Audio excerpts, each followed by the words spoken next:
Bonjour à tous et à toutes, j'espère que vous vous portez bien. Je m'appelle Adil Abdelrazik, je suis à votre service. Aujourd'hui, nous allons travailler sur le sujet de l'accord des adjectifs de couleur en français. J'espère que vous allez me suivre jusqu'à la fin de la vidéo pour que je puisse vous expliquer beaucoup plus en détail.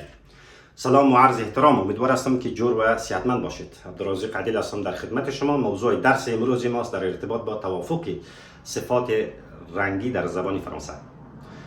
قسمی که در درس قبلی نیز ما برای شما تشریح نموده بودم در ارتباط با صفات. که البته همیشه صفات تابع فاعل تابع مبتدا می باشه. یعنی نظر به تعداد، نظر به جنسیت. اگر یک فاعل ما، یک اسم خاصی ما یا مبتدای ما مؤنث می باشه، صفت نیز مؤنث می باشه. اگر مذکر می باشه، صفت نیز مذکر می باشه. اگر مبتدا یا اسم فاعل ما یا اسم خاصی ما جمع مذکر می باشه، جمع مؤنث می باشه، صفت هم همون خاصیت داره می باشه. که ما در درس قبلی برای شما خوانده بودیم و امروز روی موضوع صفاتی که مربوط به رنگ شود در زبان فرانسه کار میکنیم. البته یک یادآوری میکنیم برای شما که مثلا داشتیم دتاس، شما توجه بکنید دتاس میگیریم دتاس بلو،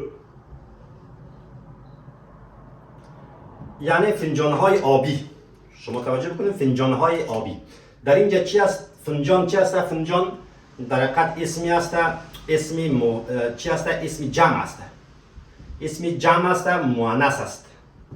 و در اینجا صفت ما نیز همون خاصیت داره است. مؤنث که شما توجه بکنید، یعنی او حرف او که از بابت مؤنث بودن اسم ماست و اسمی که دادیم از خاطر جمع است. این به خاطر است که اسم ما مؤنث است. این ما اسم به دلیل ازی دادیم که چی است؟ اسم ما در حقیقت جمع است. به دلیل پس این هم چی است؟ صفت ما چه خاصیت داره است؟ صفت جمع مؤنث است. چرا؟ به خاطر که نظر به اسم ما تغییر پذیر است. در درس قبلی را برای شما بیشتر تشریح کرده بودم. ما مثلا میتونیم بگیم که مثال دیگری برای شما میگیم une robe. سعی کنین une robe verte، یعنی یک پیراهن سبز. این robe verte در اینجا هم شما که توجه بکنین robe چی است؟ پیراهن. به همین پیراهن زنانه که هست robe در حقیقت چی است؟ اسمی است، مؤنث است، مفرد است. و این صفت ما هم چی است؟ مفرد مؤنث است. مفرد مؤنث است، یعنی تغییر پذیر است، واریابل است. چی است؟ این را بعدا چه میکنیم در زبان فرانسه میگیم که واریابل است، تغییر پذیر است. نظر به اسم ما، نظر به فاعل ما، نظر به مبتدای جمله ما. و حالا میخوایم که روی بعضی صفاتایی کار بکنیم که تغییر پذیر نیست، یعنی invariable است. les noms employés comme l'adjectif de couleur، اسمهایی که به حیث صفت رنگ در زبان فرانسه به کار رفته باشد، در او حالت صفتها تغییر ناپذیر است، یعنی invariable ما مینامیم در زبان فرانسه. مثلا برای شما یادآور شوم، اینجا نوشته میکنم، سعی کنید les noms employés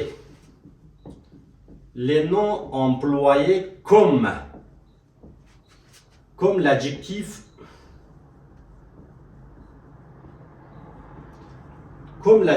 de couleur. در این حالت میگه اسمهایی که به حیث چی به کار رفته باشه، به حیث صفت رنگ به کار رفته باشه، در این حالت همون صفت ما که به کار رفته یا همون اسم ما که به حیث صفت به کار رفته و به نام چی است؟ invariable است. اینجا میگم چی میگم چی است؟ به نام invariable است، یعنی تغییر ناپذیر است. ما نمیتونیم مثل جمله قبلی وارد تغییر بدیم که اگر مؤنث بود مؤنث داره، مذکر بود مذکر. به این حالت نمیشه. پس به مثالای زیر شما توجه بکنید دوستان عزیز. des yeux marrons، سعی کنید مثال یک میگیریم des yeux marrons، چشمهای قهوه‌ای. ترجمهش اگر نوشته کنم برای شما دوستا، چشمهای چی؟ چشمهای قهوه‌ای رنگ باشد. در اینجا دزیو میگیریم. اینجا میبینیم که در حقیقت چی است؟ چشمها جمع است. اینجا اسم جمع به کار رفته. باید مغون هم اینجا جمع می بود، یعنی اسم دادیم در اینجا، اما اسم نمیدیم. به دلیل چی اسم نمیدیم؟ به خاطر اینکه که مغون که است، خود مغون در حقیقت شاهبلوط خوراکی است که در برای شیرینی پزی به کار میره. این یک اسمی است که به حیث صفت رنگ به کار رفته. در حقیقت چی است؟ اسمی است یعنی مغان در حقیقت چی است؟ اسمی است که به حیث صفت رنگ به کار رفته در این جمله ما، به حیث صفت رنگ. به این دلیل ای انوریابل است. چی است؟ به نام چی میکنیم در زبان فرانسوی؟ انوریابل یعنی تغییر ناپذیر است. تغییر ناپذیر طوری است که ما نظر به جمع بودن اسم توجه نمی کنیم، گویا که اسم حذف میکنیم. مغون همون حالت مذکر مفرد خود حفظ میکنه، نه تنها این صفت بلکه هر اسمی که به حیث صفت رنگ به کار رفته باشه امی انوریابل امیزی قانون پیروی میکنه. مثلا باز یک جمله بیشتر برای شما میتونم تا واضح تر شود دوستان. دی تاس اورانژ میگیریم. سعی کنیم مثال دو. دی تاس فنجانهای نارنجی. سعی کنیم اورانژ.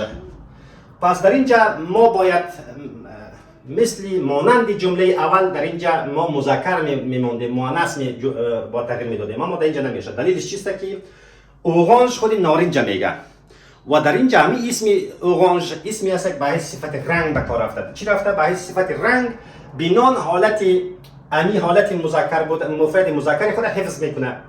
دی تاس اورانژ فنجانهای نارنجی. یعنی چی؟ فنجانهای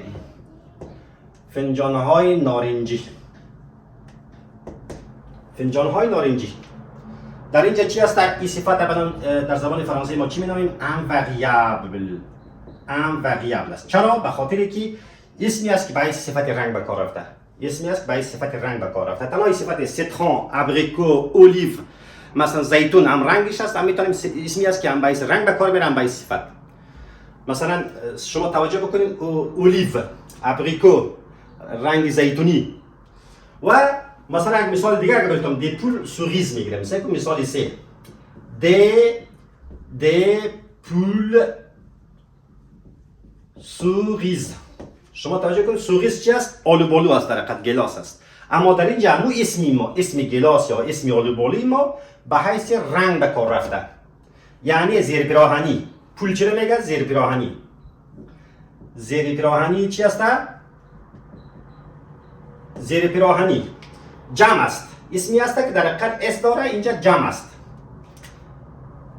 باید صفت ما نیز اسمی که به صفت در کار رفته نیز باید جمع می بودی. اینجا نیست. چرا؟ به خاطر از اینکه یعنی اسمی ما چی شده؟ یعنی اسمی ما به حیث چی به کار رفته؟ به حیث صفت رنگ به کار رفته. البته نه دیگه صفت ها. توجه بکنید اینجا خاص است. به حیث صفت رنگ به کار رفته باشه، در اون حالت چی میگیریم؟ انوریابل میگیریم. یعنی انوریابل تغییر ناپذیر است. ما نمیتونیم که اینجا چی کلمه یا حرف اس اضافه کنیم. در اینجا اگر شما ببینید که کسی اس اضافه میکنه، در حقیقت چی است؟ اشتباه است. در اینجا اشتباه است. ما اینجا اس به کار نمیبریم. میریم در روی مثال سیومی به کار میگیریم. مثلا دمور کرم میگیریم. یا همون چیز است. دمور دیوارها.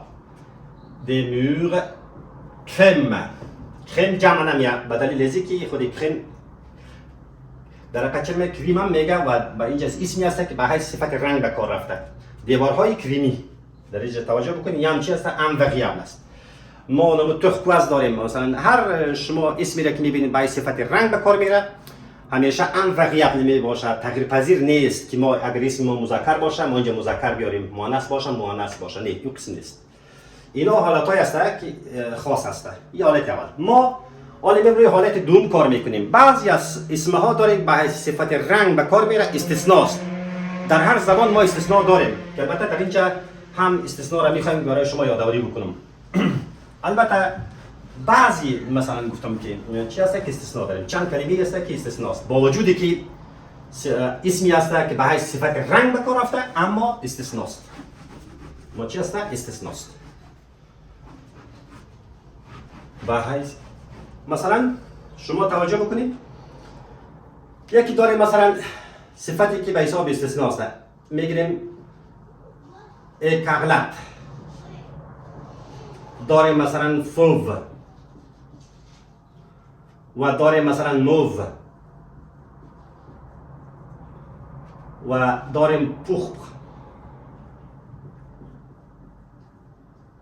و مثلا داریم غوز. اینا صفتایی هستند که استثناء هستند. استثناء به این رقم است که از قانون اول پیروی نمیکنند. اینا ما استثناء قرار داده در زبان فرانسه.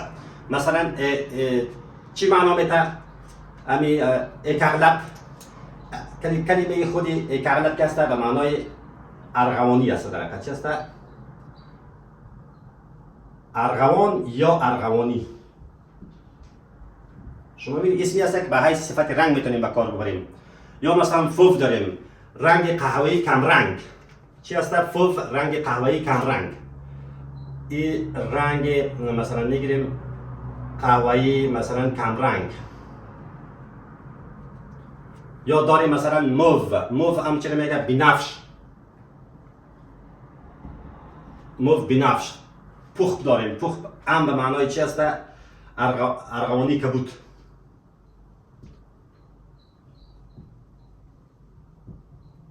غوز شما میفهمید گل گلاب ما نمیته، هم رنگ گلابی ما نمیته. غوز اینا استثناء هستند، ما نمیتونیم که اینا را از چیز پیروی کنند، از قانون اول پیروی بکنند دوستان. مثلا میگیم د کریون غوز، سعی کنین د کریون میگیریم غوز. مدادهای چی؟ قلم یا مدادهای چی؟ گلابی، رنگ البته گلابی باشه. اینجا ما اسم میتیم، دلیلش چی است که استثناء است. اینجا ما چی است؟ به خاطر که این اسم ما کریون ما چی است؟ مدادها اسمی چی است؟ اسمی جمع است و در اینجا هم صفت ما باید چی باشه؟ جمع باشه. با وجودی که شما توجه بکنید که اینمی اسمی است، در حقیقت چی است؟ اسمی است که به حیث صفت رنگ به کار رفته. در حقیقت اینمی le nom employé comme l'adjectif de couleur به کار رفته. ما چی است؟ به خاطر اکسپسیون است.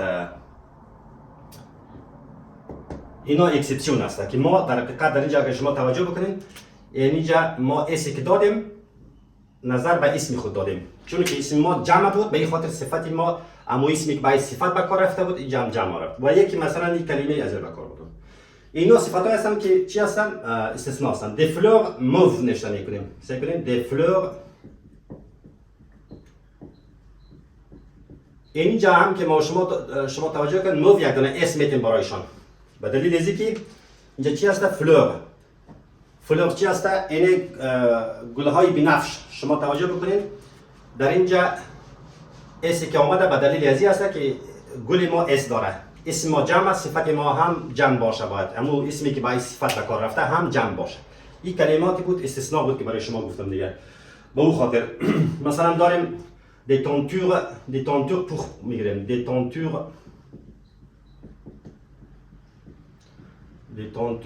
pourpres.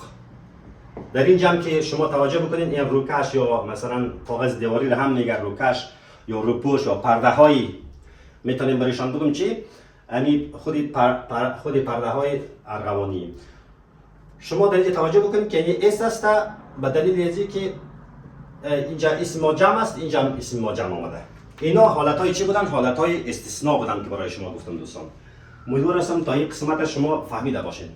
حالا میریم در روی موضوع دومی کار میکنیم. در کدام حالت دیگه انواریابل است صفات ما. وقتی میتونه انواریابل باشه که صفت رنگ جمع صفت رنگ بیه، یعنی ما دو صفت رنگ پای هم داشته باشیم. پس اگر ما شما اینجا صفت رنگ داشته باشیم که مربوط به رنگ شده، جمع صفت رنگ باشه، دو بار آمده باشه، هر دو صفت باشه مربوط به رنگ شود. در این حالت که شما میبینید همون صفت ما چی است؟ انواریابل است. این قانون است، انواریابل است.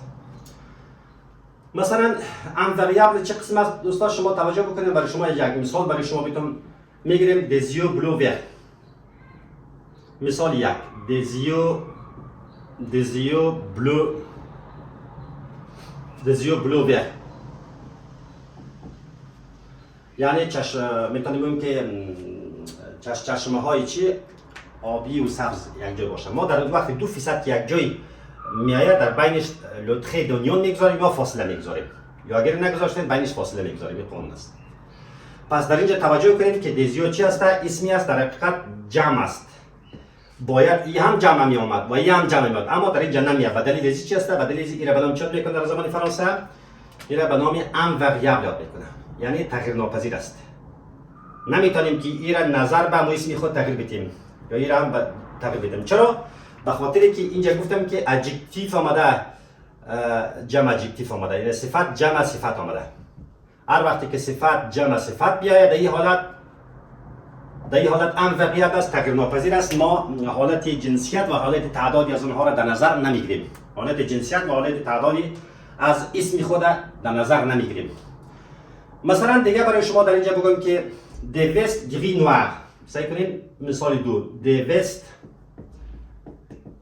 vestes gris، یا گفتم le trait d'oignon میتیم یا فاصله میتیم. gris noir. شما توجه بکنید این قسمت gris noir یعنی چی باشه؟ رنگ خاکی و سیاه. کورتینی که رنگ چی باشه؟ رنگ خاکی و سیاه ترکیب شده باشه. شما توجه بکنید که یک رنگ شد و این هم دیگر رنگ و این هم کورتین شما میبینید که دوسته. در اینجا اسم ما چی است؟ جمع است. در اسمی که جمع باشد باید این را ما جمع می آوردیم. یه خوب با حرف اس ختم شده، ما حالت جمع از اونها را نوشته نمیتونستیم بود اگر این حالت هم نمی بودی. و اینجا باید اسم نمیدیم به دلیل که چی است؟ دو صفت پای هم آمده که هر دو صفت ما مربوط به رنگ میشه. یعنی هر دو صفت مربوط به چی است؟ مربوط به رنگ است. در این حالت ام وریابل است. مثال 3. اگر مثال 3 را بگیریم، مثلا میگیم des tissus beige میگیریم. des tissus beige rosé. در این حالت هم چی است؟ در حقیقت یعنی پارچه ها تیکه های گل رنگ در حقیقت چی است؟ در اینجا دو تا صفت پای هم آمده. شما توجه بکنید یک صفت و این هم دیگه صفت. تیسو هم پارچه یا تیکه تیسو. پس در این حالت هم شما میبینید چی است؟ این صفت ها نباید جمع شود. اس در اینجا نمیگیره. چی است؟ اینجا هم اس نمیآید و اینجا هم چی است؟ اس نمیآید. در حقیقت چی است؟ به نام ام وریابل است. برای شما تشریح کردم. این حالت دوم بود. هر وقتی که دو صفت پای هم میاد، در اون حالت صفت ها تغییر ناپذیر است. و میریم روی حالت سوم کار میکنیم. در روی حالت سوم چه حالت داره؟